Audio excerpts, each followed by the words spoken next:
Ah, yes. Just look at him. A professional Minecraft YouTuber.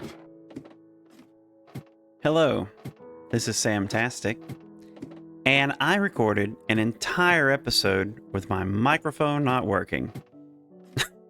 So, you're going to have me commentating from the future.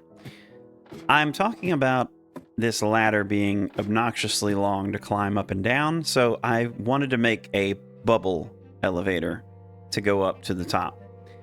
It's a pretty simple design. It's just one column of water, and you end up making it with soul sand, not soul soil, but you put two signs here to make it not blow out of there. And as you can see, that's soul soil.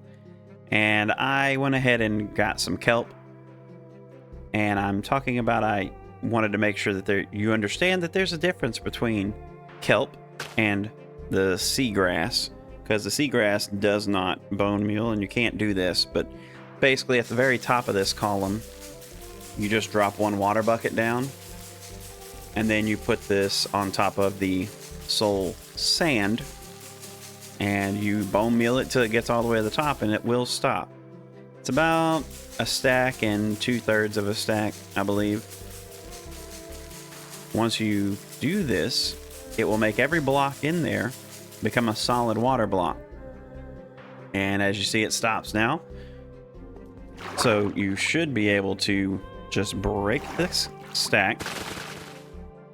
And if it was soul sands instead of soul soil, you walk into it and it will lift you up.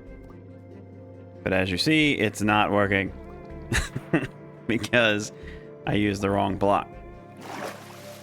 So I quickly figure that out as I make a cut to go and find the soul sand. And now you see I'm talking about it. Soul soil, soul sand. There's a big difference. So once you jump in here, it shoots you up like a jet with those bubbles, which is much, much faster than actually using a ladder. And in the column, you don't drown because the bubbles give you air. And bam, there you are. You're ready. You attack the feats. And when you're done, you just jump off. And try not to land on that. So that is the first item done for the day. Light it up. And I'll break these blocks here so I don't smack my face into them as we jump off later. So yes, that is the first thing I wanted to take care of in the episode. Next, we're going to start getting things together because we're going to go get a spear and bring a saddle with us because we're going to go nautilus hunting. And that has been an update for a little while, I know, but I haven't made any videos since the update. Since the last couple episodes, I actually recorded them during last year and just got too busy to upload them, so I'm playing catch up. But yeah. So anyways, we're going to go ahead and come in here and take a sleep. Then as we wake up here, we're going to... Oh yeah, that's right. We're going to go down here. This is where I show you. I have a cool fishing rod that I found. I found a mending and unbreaking or something, and I combined it with a couple of them to get the max out fishing rod. I did figure out that it is much, much faster to go to a warm ocean biome and find the pufferfish to tame them rather than fishing for them. That being said, I spent about 10 days in-game fishing and only got half a stack of pufferfish, where I spent about a day and a half over there on the other side of that forest in the ocean, finding them in the wild and just chopping them up. And that got the rest of this almost stack I've got. So yeah, I'm going to go ahead and sort out my inventory here. And this is, oh yeah, this is everything that we have found in the trial chamber. So I'm going to go ahead and sort my inventory out and we'll check out the music discs here and see what they sound like. Now that our inventory is all sorted out, we're going to check out these two and see how they sound, because they're pretty cool discs that I did find. Talking about something else. Just mentioning that, you know, the ominous bottle, we're going to definitely use that next time we go down there, but for now, that's what we got. So hopefully we get a heavy core next time. This first one we're going to do, not that one, it's going to be this one. It's by Lena Rain. It's called Music Box. And this one's pretty cool. I think it's my favorite out of the two. It's a little eerie sounding, but it's cool. I like the clockwork sound of it and everything.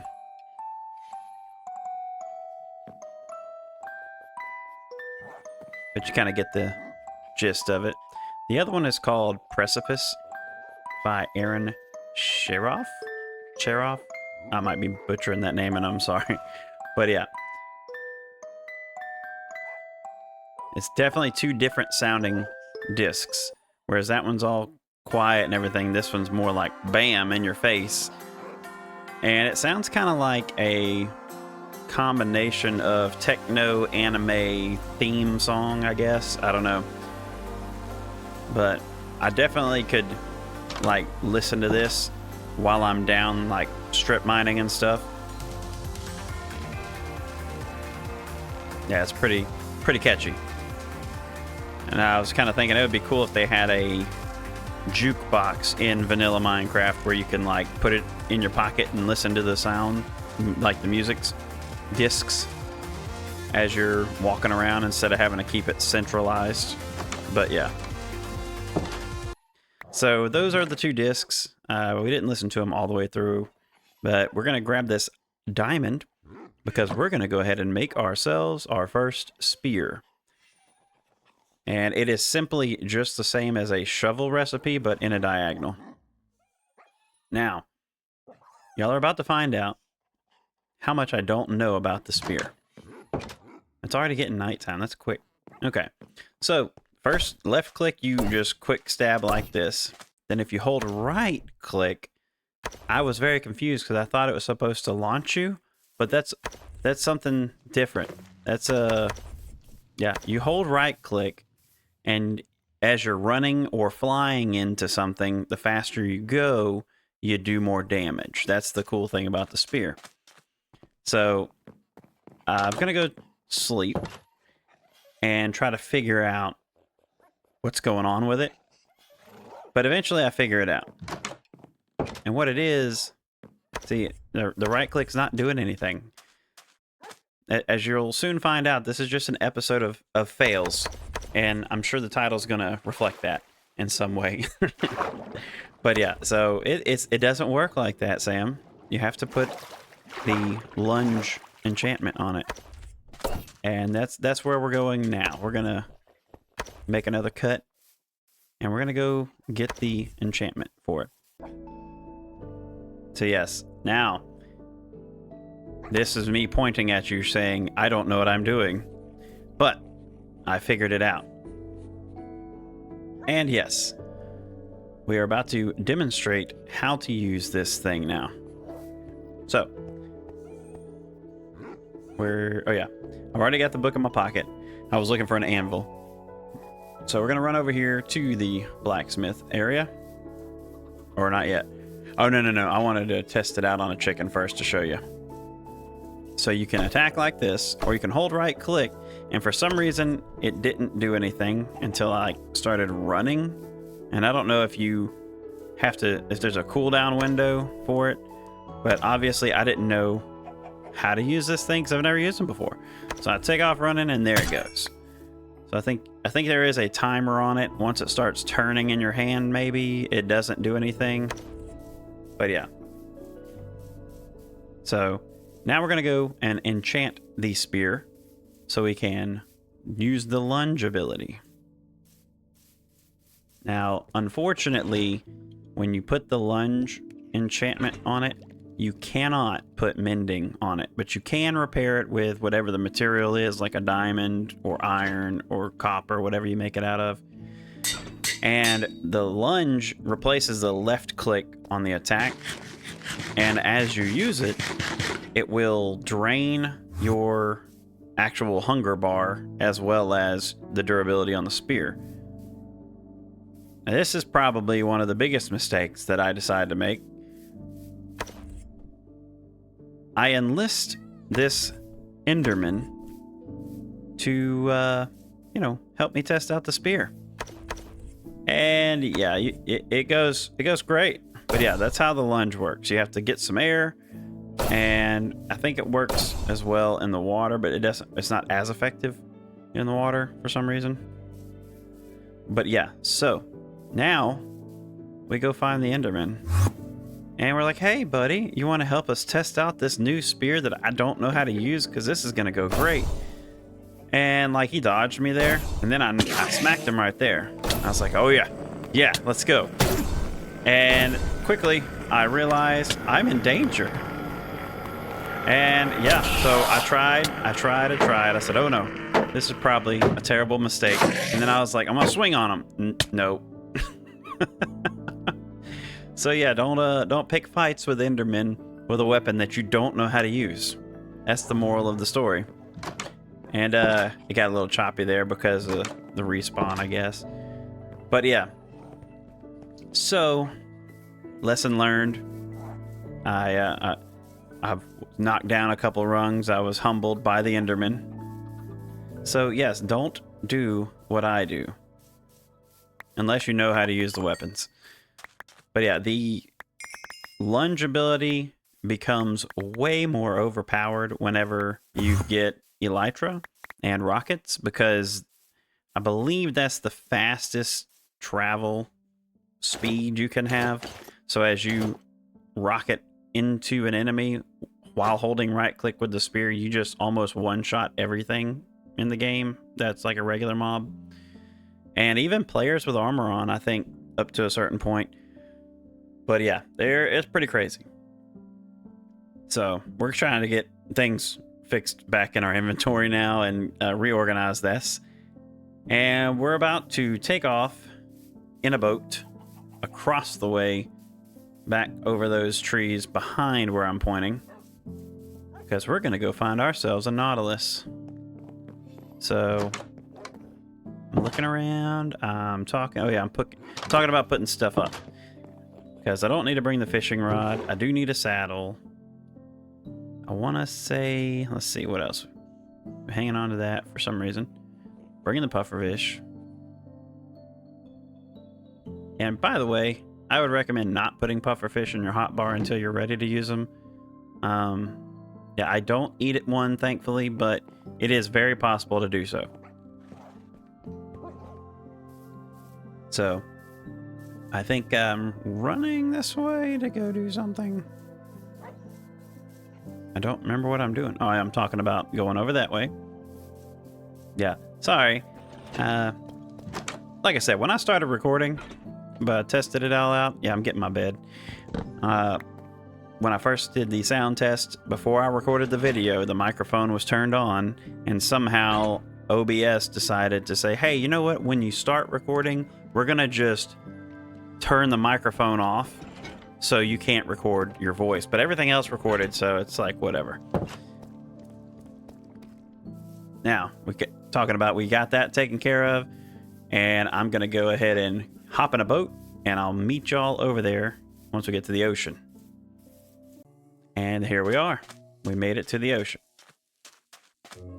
Now it's just right on the other side of that forest and this little desert here. Going, let's see, to my left is west, so that means we're heading north. Yes.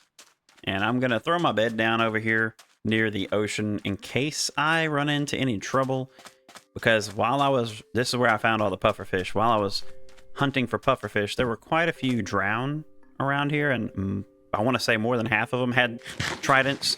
So yeah, I wasn't going to take any chances. So I'm just kind of eyeballing for them, trying to see. Now, the way that the pufferfish spawn in this warm ocean biome, they are in groups of 1 to 3.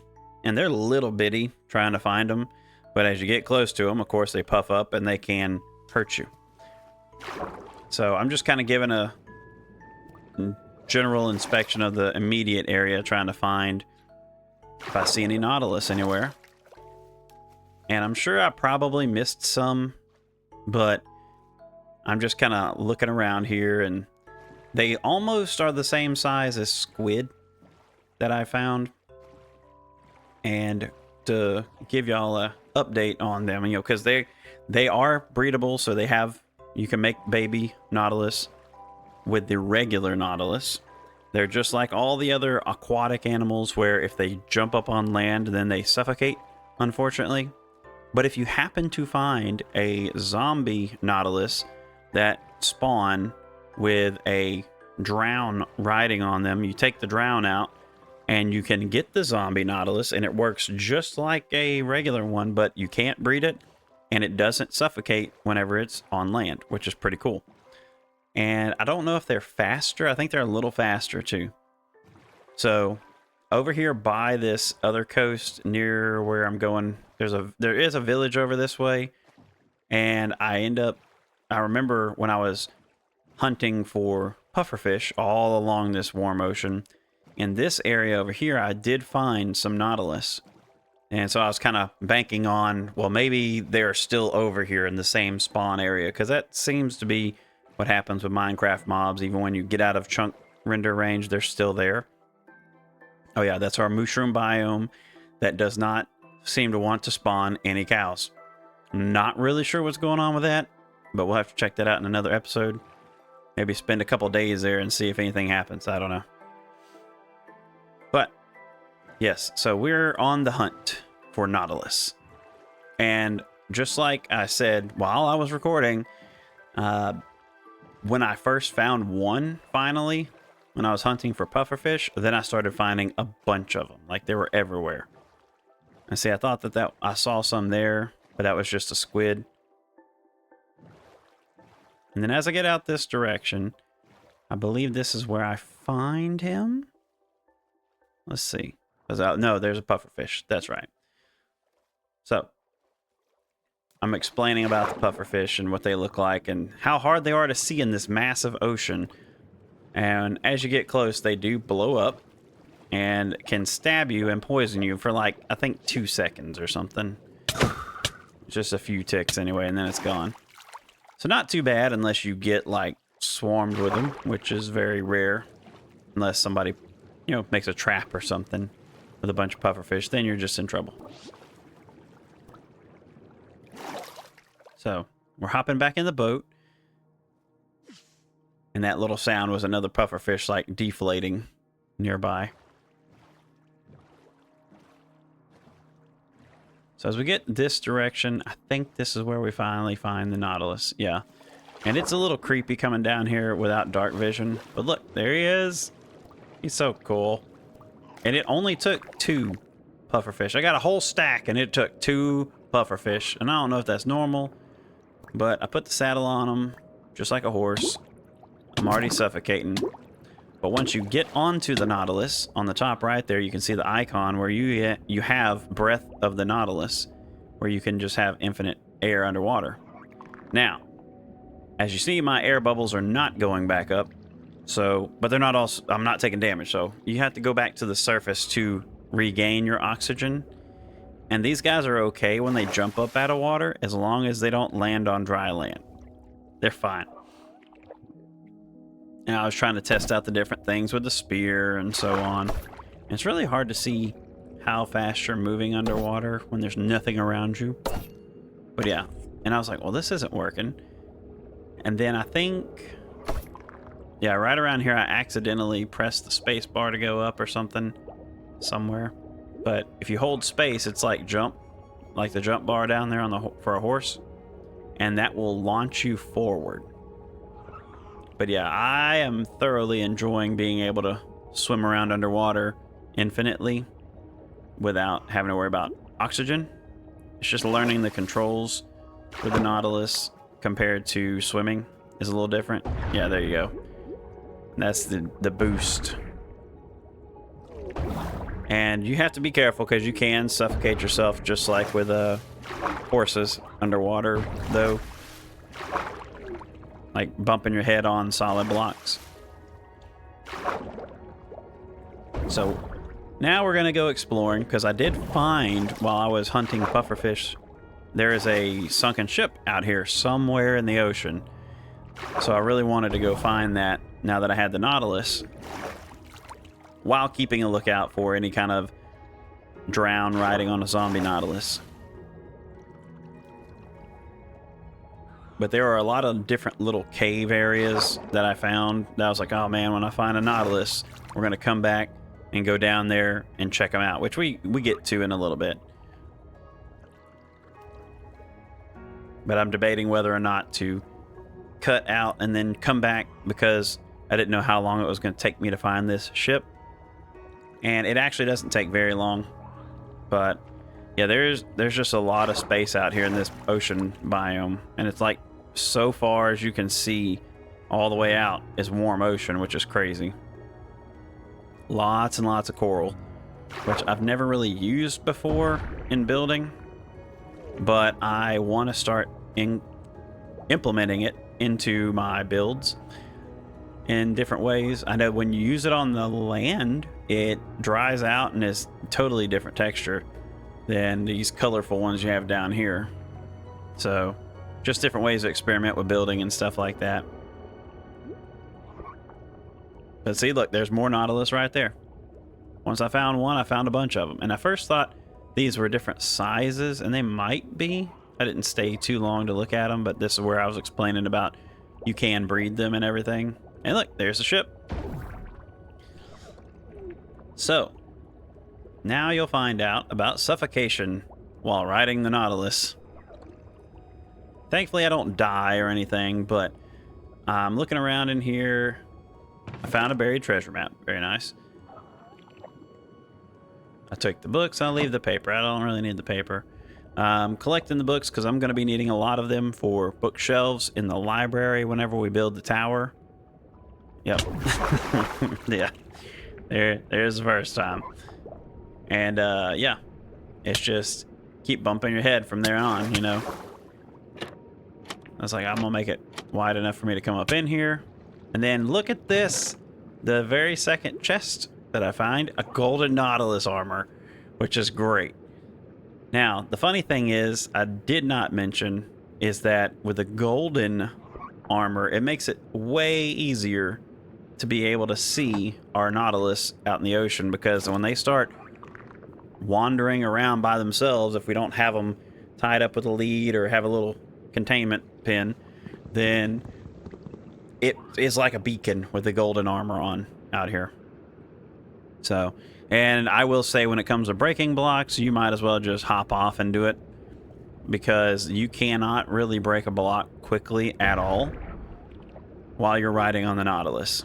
It's like a combination of swimming and crouching at the same time. Like, I think I ended up trying to break a block of wood or a block of dirt, and it felt like I was mining a piece of obsidian. And I was like, yeah, that's not cool. Now I'm just trying to rush back to the bed so I can go to sleep before too many mobs spawn, which in hindsight, it would have been easier for me to find a Nautilus with a drown riding on it if I did it at nighttime. But I was like, no, we're just going to go ahead and do this, because I wanted to explore some more. So, oh yeah, and I'm like, yeah, go ahead and rub it in down there. Slain by an Enderman. Yeah, not my most proud moment, but you know. And then I was testing this out. You hold it just like any other passive mob, and they will come to you, so you can get them back. But as you can see, that golden armor is like popping.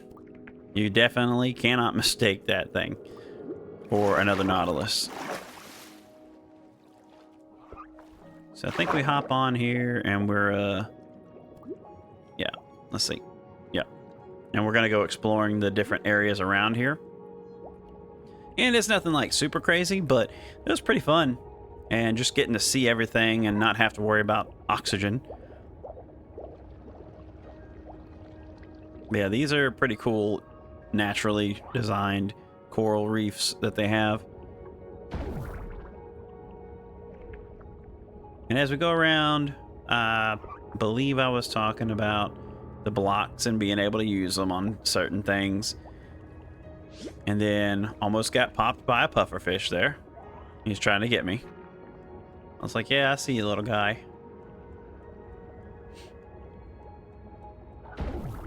Yeah, this whole little bay here is massive. But I really do love the underwater exploration, even though in most games, underwater stuff scares the heck out of me. Especially games like Subnautica. I like playing the game, but it is so terrifying. But yeah, like, look at all this. This is crazy. All this open stuff. Like, you could light it up, put little, like, holes in the wall with, like, little homes or places and things like that and make it like a whole underwater city here, you know? That'd be crazy. But that may be another thing to do in a future episode down the road.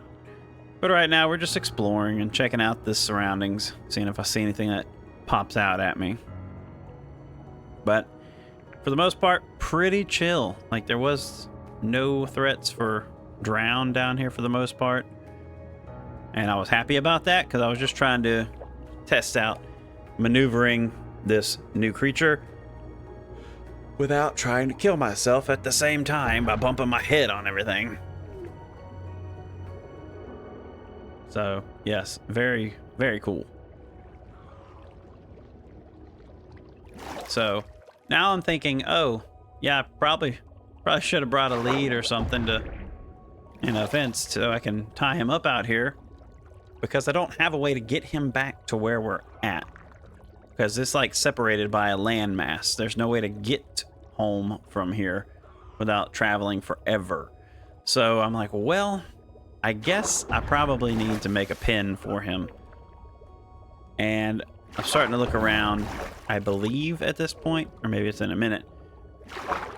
But yeah, I say, okay, well, we're going to go ahead and make a pen somewhere close by.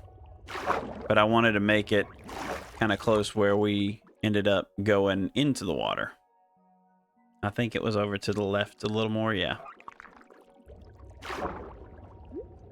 But that's where we're heading now. So yeah, if y'all want to see anything specific in the next episodes, me tackle some kind of content in the game or build something specific, let me know. I do know in the next episode I plan on starting on and hopefully finishing the tower with the library so I can put the enchanting table in there, and then upstairs will be for the potion stand, which I don't have, so we'll have to go to the Nether, find a fortress, and be able to get some blaze rods. Yeah, this is where we build ourselves a very fancy pen. But yeah, so that's my plans for the following episode. So I will try to get that going as far as finding the Nether fortress and so on, which I'm sure I'll bring y'all with me on that. But yeah, this is where I'm trying to figure out the controls for vertical stuff while I'm riding the Nautilus. And yeah, I think, yeah, this is where I realize that I'm gonna need a lot more blocks. Yeah, I feel kind of silly that the microphone did not record, but I really wanted to get this video out. And I was like, oh, it figures, you know, the first video I actually recorded the new year, technical difficulties. So, hey, everybody's human. We all make mistakes. It's fine. Yeah, this is where I'm like, yeah, I can't break that. It's going to take forever. So, that's it. I'm going to head out there and collect some more dirt and build a little home, and we'll see where we're at on the episode now. Okay, so now that I have my microphone working, I realize we are cutting it close to time on the episode. So I appreciate y'all hanging out with me and being able to enjoy the episode, hopefully, still, even though I had to, voice over everything. But I wanted to show y'all, I did have enough dirt. I went and gathered some over there. And I made our buddy a little home that he can be safe in. And I think he can go into a 2 wide, like, hole in the floor. I don't think he can go into one that's vertical, though. But yeah, he's just right down there. And he's hanging out, living his best life. And he's safe now, so whenever we come back, we can bring a lead and a fence post or something to tie him up down there so he can be a little bit more free roam. But yeah, so that being said, I appreciate y'all. If y'all like the video, hit the thumbs up button for me. Please subscribe if you haven't. And until next time, y'all take it easy.